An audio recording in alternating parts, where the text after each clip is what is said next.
Hey girls, welcome back to my channel. Welcome to another pregnancy update, 36 weeks update. Today we're going to go through my symptoms during that week. I'm currently 37 weeks and a couple of days pregnant right now as I'm filming this. But today we're going to touch on just the week 36.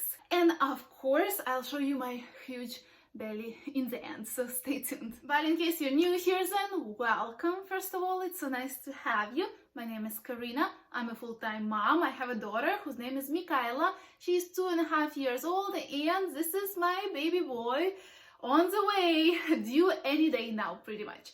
So here on my channel, I share my pregnancy journey, my motherhood journey, my ideas, experience, tips and tricks to try and make motherhood and fatherhood a bit easier on you. So if this sounds like something you could get a value of, please consider subscribing, hit the bell icon. I post every single Thursday, and sometimes I do a bonus video here and there, so make sure to don't miss out on my new content going live. So let's start with the fact that this week was hard.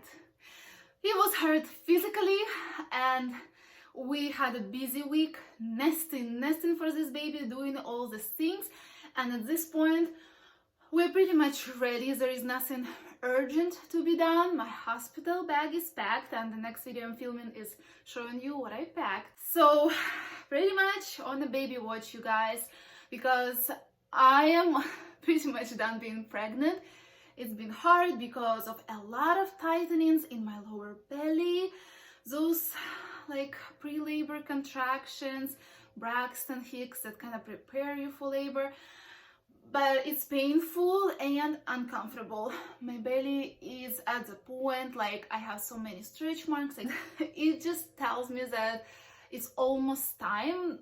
There are a few other symptoms that I'm about to share with you. And please forgive landscapers working right next to my window as I'm filming this, but I literally might not have the time to film this update anymore, so we're just gonna keep going. So the first symptoms that tells me that he's coming very soon, besides being very uncomfortable, because we're all very uncomfortable in the end of the pregnancy, but some of us go all the way to 41 weeks, 42 weeks, and some give birth at 37 weeks. He really dropped, like he was low always. I have been carrying lows this time, but during the week 36, I definitely felt that he became even lower. I noticed it because I usually crawl on the floor to pick up Mikayla's toys, and now I can't crawl because I can't move my legs because the belly is so close. So that's one thing. Another thing, I became more sleepy and more tired in the end of week 36. Yes, I've been doing a lot during this week, nesting, and again, nesting. I definitely felt like I'm nesting. I certainly felt the urge this week to get things done before there is no time to get things done. And yes, this time around I'm not like everything has to be done or I won't be able to take care of a newborn. No, I will be able to take care of him even without like bassinet put together or changing table put together. But all of those things will make my life much easier when he's already here, and we just don't have to worry about putting those things together when he's here. And I am busy. Usually my husband and I would like to put things together because that's how we operate better. We need each other's help. So that's what we have been doing every night pretty much when Mika goes to bed. And we've done almost everything. I've got my nurse's baskets done. I filmed a little video which will probably be like a bonus video for you guys. I don't know if it's up by the time you're seeing this, but if it is, I will link it up here. I packed my hospital bags like I just said. We put together the bassinet, we put together the changing table, I organized all his clothes and stuff. So I am pretty much ready. I watered my plants, I changed our bed sheets. Like it's been crazy nesting. Like I'm seriously feel like I'm nesting, and it's a big sign because with Mikayla, I think I felt that urge about 5 days or a week before she came, so that tells me a lot as well. Plus, I had my doctor's appointment. The only thing is, it was literally the last day of week 36. Next day, I turned 37 weeks. But anyways, let me tell you. So, first of all, that day in the morning, I got another sign. My body started to clean itself out. Multiple bathroom trips. Very unlike me, so definitely notice that something different is going on. And again, it does not mean that baby is coming tomorrow, but I still kind of have this different pattern into going to the bathroom. I'm sorry, it's TMI. Of course it is. It's pregnancy update.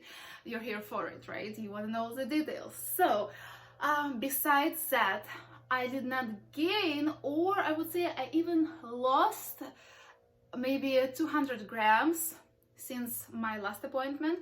So it's been exactly a week in between my appointments, and I did not gain anything. I even lost a little bit. Again, it could be due to the fact that I've been going to the bathroom a lot and the body is clearing itself out, making the way for the baby. But it can be a sign as well, because when you are about to have a baby, you can lose the weight and you're definitely not gaining anymore. So I also took it as a sign, and then I got checked. At first, she was like, "Oh, you're at 1. No, you're at 2. So I'm 2 centimeters dilated in the end of week 36, almost 37 weeks, because like I said, it was in the very end, which sounds good to me, because again, it's normal to be dilated 2 centimeters at this point. However, it does not tell you much, because you could be dilated for 2 centimeters for weeks and weeks, or you can have the baby the same day. Anyways, like I told you in one of the previous updates, I wanted to get checked this time, first of all, because I trust my doctor more, that she won't try and jumpstart my labor. Plus, I want to know if I am dilated a lot, like 4 centimeters, let's say, because it can be. You can barely feel anything and already be about 4 centimeters dilated without having regular contractions. That would be great to know, because we have a toddler around. We need to make sure she is with someone.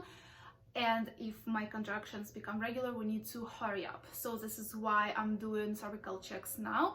In my first pregnancy, I didn't do them.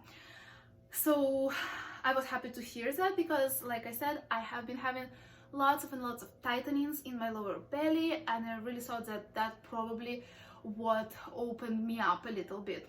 Also, lightning crotches, a lot of lightning crotches, very uncomfortable.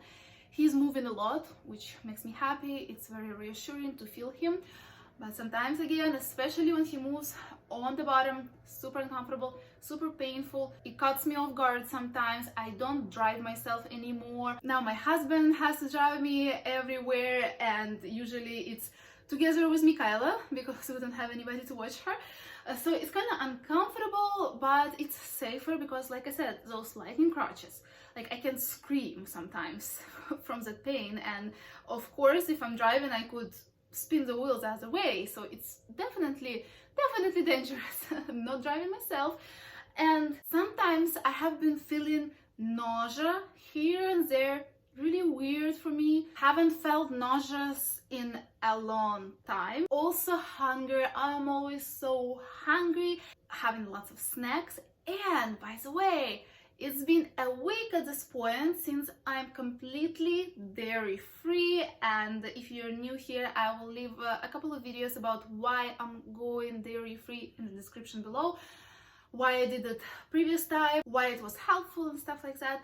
So anyways, I also plan to quit gluten from tomorrow actually. So because of that, it kind of became harder to find snacks. So I'm working my way back, because I've been there before, to snacking on something dairy-free and soon gluten-free as well.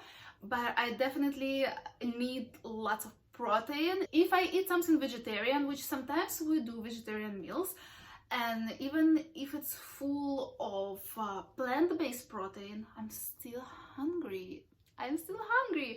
So definitely eating a lot.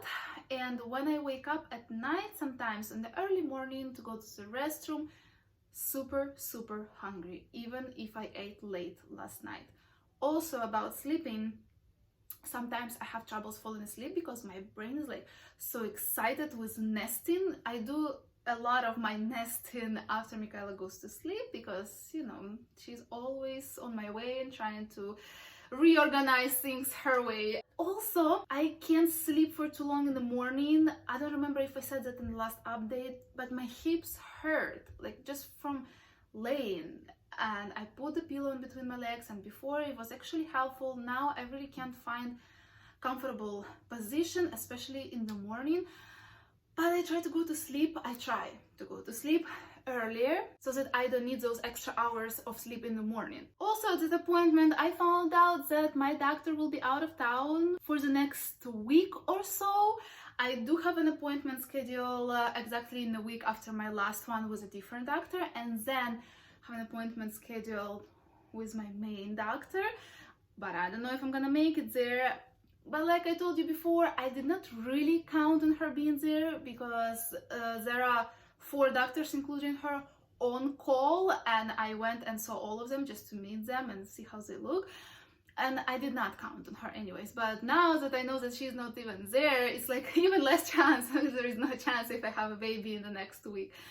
So anyways, I liked pretty much all the doctors that I saw. It's hard to tell if you like a doctor in like a 15 minutes appointment, even if you ask questions. The only thing you can feel is like the vibe, I would say. So we'll see who's gonna be delivering my baby. Very curious about that as well. Also wanted to let you know and wanted to ask you if you can relate. A lot of pregnancy clothes does not even fit me anymore. I'm going to show you my belly now. So I'm wearing these pregnancy shorts that I got off of Amazon, and you guys, these are the only shorts and pretty much the only clothes that I can wear right now, because I have pregnancy leggings, but it's hot here in South Carolina already and they're not really breathable, so I don't wear them anymore. And my dresses, pregnancy dresses, they just are uncomfortable because I have to open my legs when I sit down. I can't keep them together. Also, I had a pregnancy bathing suit. And guess what? It's been about a month since it became uncomfortable and my belly does not fit in it anymore. Like, what in the world? Like, this is crazy, right? This makes me feel really huge. And people in the stores making these faces when they see my belly, people making comments about twins in there. Why would you do that? If you're watching this and you're not pregnant, don't say anything. Just, you can compliment, but don't say there is twins, please. Or don't make these strange faces and strange noises. This makes people uncomfortable, pregnant people. So this is all for today's update. Let me know in the comments below if you are far along, just as I am. Does your pregnancy clothes still fits you? What are you wearing this summer? Because I could potentially buy something, but I really don't want to because I can have him any day now. So yeah, those pregnancy shorts are all I am living in. Let me know what are you living in these days, and I want to wish you to have an easy pregnancy and easy labor and delivery. Have no idea if I will be able to film another pregnancy update, but I will be updating you over on my Instagram about his birth and most probably his name as well. So make sure you follow me there. Turn on notifications on this channel. I might post something here. And thank you so much for watching. If you like this update, make sure to give it a big like. It helps me a lot. And subscribe, of course. Like I said, turn on notifications. Make sure about that. And I'll see you next week.